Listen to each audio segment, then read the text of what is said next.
Schrödinger, what he essentially did was he took the wave equation of a classical wave, the classical wave equation, and just substituted the de Broglie's equation into the classical equation. And after rearrangement, the equation that he got is today known as the Schrödinger's equation. Now, de Broglie had already proved in his equation mathematically that everything that has a wavelength, for example a wave, has got a corresponding momentum, and every particle which has a momentum will have a certain wave-like quality at some level, and this wave-like quality just becomes more and more apparent as the size of the object becomes smaller and smaller. So a bus also has got a momentum, but it's not that, also has got a wavelength, but it's not that apparent. But an electron, because it is so small and its mass is so low, that its wavelength becomes apparent. Now this is what Schrödinger did. He took the classical wave equation, simply substitute the relationship there. Instead of lambda coming in this equation, he substituted h by momentum. And let's see what happened after that. But first, let's understand the classical wave equation and what it means. The classical wave equation goes something like this. Del square and the wave equation sign equals to minus k square into again the wave equation. Here, this is an operator acting on the wave equation. It is not to be confused as multiplication. It is like dy by dx is an operator that acts on x square, and the result is 2x. It is not multiplication, it is an operation happening on the wave function. So let us see what this operator means. What is this operator and what operation is it performing on the wave function? So let's see first only del, what it means, to understand what is del square. Del is a rate of change of any quantity along the x, y and z axis. For example, the light coming out from a light bulb. It changes as you keep moving in a three-dimensional world of x, y and z axis. X, y and z axis are the three dimensions of the 3D world. And del is the rate of change as you keep going away from it. And it is given by dabba by dabba x plus dabba by dabba y plus dabba by dabba z. Now, del square is the rate of change of that rate of change. It's the rate of change of this. The rate of change can also have its own rate at which it changes. For example, it's not necessary that the rate of change has to move in a plane slope like this or a plane slope like this. It can move like this. For example, it initially took time, but later the rate changed and it became, the rate of change increased to a great extent. So dabba square, del square equals to rate of change of rate of change. So it's given by 2 times adding the operation. That is dabba square by dabba square x. I think the square has to be in the middle. I forgot where it is to be written, but it is to be written here, and so on. So once again, coming back to the classical wave equation, it says that del square of the wave function equals to minus k square into the wave function. Let's understand this one by one. Why is the minus sign coming? What is k? Everything will be understood. Imagine this is a bulb. The light coming out from it, it keeps reducing, its wavelength keeps reducing, and there's a rate of change, the rate at which it reduces. This rate of change is not usually a straight line. It may be a curved line, because the rate of change may be initially goes slowly, changes slowly, and then suddenly it dips, so on. The rate of change of this amplitude of light of the wave function is given by del square. The negative sign implies that it's reducing. The rate of change is not a change like this. If it were like this, that means the brightness is increasing as you keep moving away from the bulb, but that's not what happens in real life. the brightness reduces. So that is what the negative sign implies here. Now k is a space constant. It is it gives you kind of an idea of how much packed the waves are together, that is how close the waves are together. For example, the value of k is 2 pi by lambda. Instead of k, if you just write 2 pi by lambda, is more than enough. So k is inversely proportional to lambda, which means greater the lambda, lesser the k is. That is, more further away these things are, the lesser the value of k. So k in a way is a measure of how much compact these things are, how much close these things are, which can also be termed as frequency. Frequency is a measure of how much close the waves are together, the peaks of the wave. So instead of lambda, you can just put f if you want c divided by f. So that will give you 2 pi f divided by c. It will be the same thing.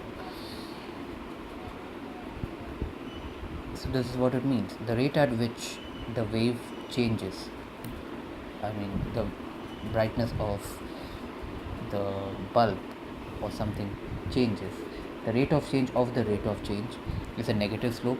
That means it reduces. That is what it means as you move away from the source.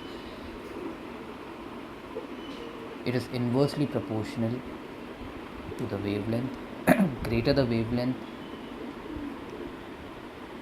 lesser it will decay, lesser will be the rate of change. Okay, so that is what it means. So a wave which is much more further apart from each other, that is, has got a lower wavelength, will decay. The rate of which it will decay will be slower, and the rate of decay of blue light will be higher because it has got a higher frequency. This is what I have figured out, but there are people who say that this theory is entirely wrong, but this is what the equation says. So I would suggest that you research before coming to a conclusion of this, because that is what I feel. So instead of k, 2 pi by lambda can be substituted. That is what Schrodinger did, and this is what you now got. When you substituted 2 pi by lambda instead of k, the k square now became 4 pi square divided by lambda square into the wave function itself.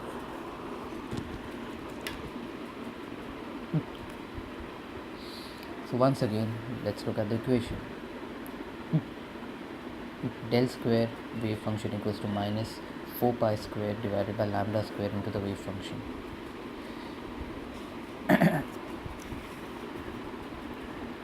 This means that the rate of decay is a function of the wavelength of the wave. The rate at which a wave decays is inversely proportional to how great the wavelength is, and it's a function of the wavelength itself, that is the magnitude of it. A stronger wave, a bigger wavelength means, a bigger wave means it will decay much more slowly or decay much more rapidly. Smaller wave means maybe it will decay much more slowly, so on. Now the negative sign indicates that the slope is a falling slope. So now he kept on rearranging further. Del square into the wave function equals to minus 4 pi. Instead of lambda, he substituted again from de Broglie's equation, lambda equals to h divided by momentum. So instead of lambda, h happened and momentum came in the numerator. So now again he opened up what momentum was. That is, momentum is nothing but mass into velocity, so it became m square into v square. So now instead of m square v square, he wanted to substitute something else, so that again some rearrangement will happen. He noticed that the total energy equals to half mv square plus potential energy. It has something like m square v square here in terms of mv square. He said, let me rearrange it in these terms. So he took half mv square, the equation of interest, on one side, and total energy minus potential energy he took on the other side. This is for any body. He took this separately. This is not to be confused in this. He took this equation separately. For anything, the total energy equals to potential kinetic energy plus potential energy. This is the kinetic energy. This is the potential energy. So he took the kinetic energy on one side, and kinetic energy equals to total energy minus the potential energy. His interest was m square v square, so he took only mv square. 2 he shifted it that side, so it became 2e minus v. Then he substituted mv square of this equation as 2e minus v. 1m of the square remained as m itself, reserved. The other m he substituted it as 2e minus v. So this is what he finally got. This is the equation. Now he further tried to do something about it.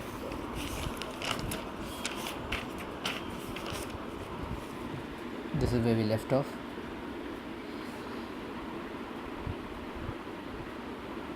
Now 4 into 2 got multiplied as 8. That is it. And the rest of the terms are kept as it is. This is one way. The other way in which the same equation is written is by cross multiplying. You get h square here, and then how did you get here 2m? That would be what you are wondering. Notice carefully, here it is h square, here it is h bar. This will be a way in which again and again the Schrodinger's equation will be presented to you in books. Many books refer to it in this way, some books refer to it in this way. Whatever is applicable, whatever is more relatable to the equation that they are trying to make you understand. Now how did this change to this? Simple. This is called as a Planck's constant. H bar is given by h divided by 2 pi. I'm yet to figure out why this happens, why they take this like this, but just for now understand that h bar is taken as h divided by 2 pi. So instead of h divided by 2 pi, they took h bar. Substitute h bar in this equation, cross multiply, this is what you get. These two are the same equations. Just remember, instead of h, what they have done is substituted h bar, which is nothing but h divided by 2 pi, and this is what they got finally. Again, notice this is the potential energy operator, this is the total energy operator, kind of. So I hope this was made easy. Whatever you are seeing is an excerpt from a book called as Visualizing Maths. Its link is given in the description. Thank you.